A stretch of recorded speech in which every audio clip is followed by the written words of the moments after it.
Arkham Shadow is better than Arkham City. I'm only going to be known for my unpopular opinions. I know it's a bold claim, but I might be able to convince you. And we'll start off with the story, the most crucial element to any game, but most crucial to this argument. Now, I'll start off with saying I've only played Arkham City once, and I've completed the main story for Arkham Shadow twice. When I beat Arkham City story for the first time, I said to myself that I wanted this to be my favorite Arkham game. At the time, the first game I'd played was Arkham Knight, and then it was Arkham Asylum, so I was basically playing it in reverse order. But I knew when I beat the story for the first time that there was something special about it, and it was. The boss fight with Mr. Freeze was fantastic, and the Joker reveal was the best. However, I thought Protocol 10 was lacking in a few areas, mainly suspense. And yes, while the Rat King plot did make a beeline to the end with the Day of Wrath, I thought figuring out who the Rat King was still interesting that I could look past the complaint. I also thought another lacking part in City's story was Batman's character arc. Now, we're in a time where this is near the end of Batman's career, so there's not that much for Batman to learn. However, the fact that this is an origin game, there's a lot more room that could be expanded on. And judging off of the title of the video, it's safe to say that they nailed it. Following after Origins, we find Batman struggling with the moral dilemma of how he treats his criminals.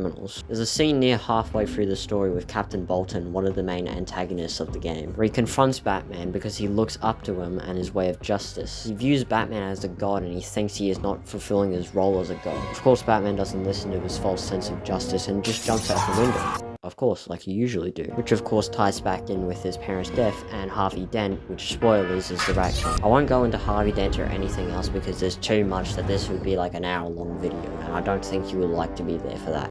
Besides, no Jonker, let's fucking go! I think the whodunit element is the best part about the story, because it utilizes one of the best elements of the whodunit genre. The fact that anyone could be the killer, you could even be the killer, keeps you constantly refreshing your roster on who it could be, and it's absolutely amazing, and it's something you should experience, if you have a kidney to spare. Now, I must say, just because this game exists does not mean that Arkham City story is bad. It's still better than Asylum, it's maybe better than Knight, and Suicide Squad doesn't exist. Now on to music and sound design, which I don't really have a lot to say, so that's why I combined these two. Now, I will say music and sound is subjective, so it's completely fine if you do not agree with this. This is completely optional, but I think it automatically wins both of these categories because it just feels better when you're actually in the headset and punching these guys. Like, the beatdown sounds will always go to Arkham City, but it just feels a lot more different when you're actually physically doing it. Now that I'm thinking about it, I think this would actually go to immersion more than that.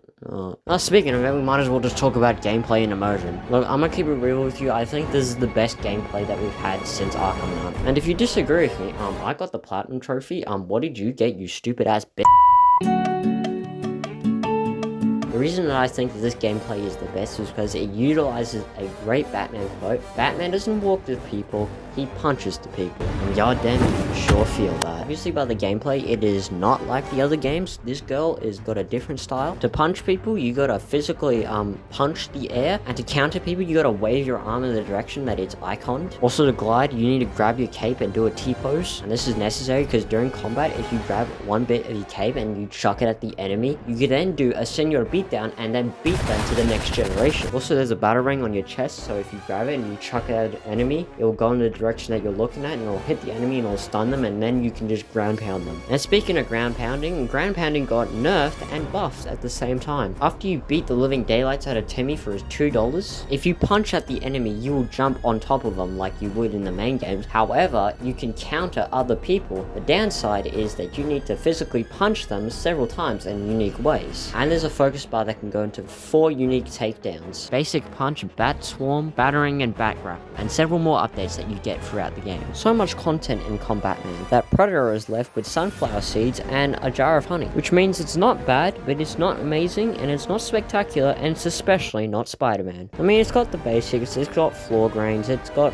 gargoyles, it's got grappling to points, it's got basic Predator, but it's not as interesting. It might be the few categories that Arkham City may be over Arkham Shadows. And while we're at it, let's just add the combat maps and the Predator maps as well, because basically just Arkham City has more content and Arkham Shadows doesn't have any DLC yet. Well, one thing Arkham Shadow has that Arkham City Wait, Arkham City, what the that Arkham City will never have is immersion. Because while yes, you can feel like the Batman and act like the Batman, you don't literally become the Batman. But I'm not sure if I can give this point to Arkham Shadow because you can't pull bitches as Batman. 0 out of 10 IGN, there's not a little something for everyone, it has too much exaggeration of a black teen. But besides all the humorous attempts that I've made, when you play this game, you actually feel like that you could go in real life and tickle some criminals. Like, this game generally might be a problem because my ego is way too inflated when I play this game. And that's my presentation and why Deadpool and Wolverine is better than Logan. You don't like it? Sue me.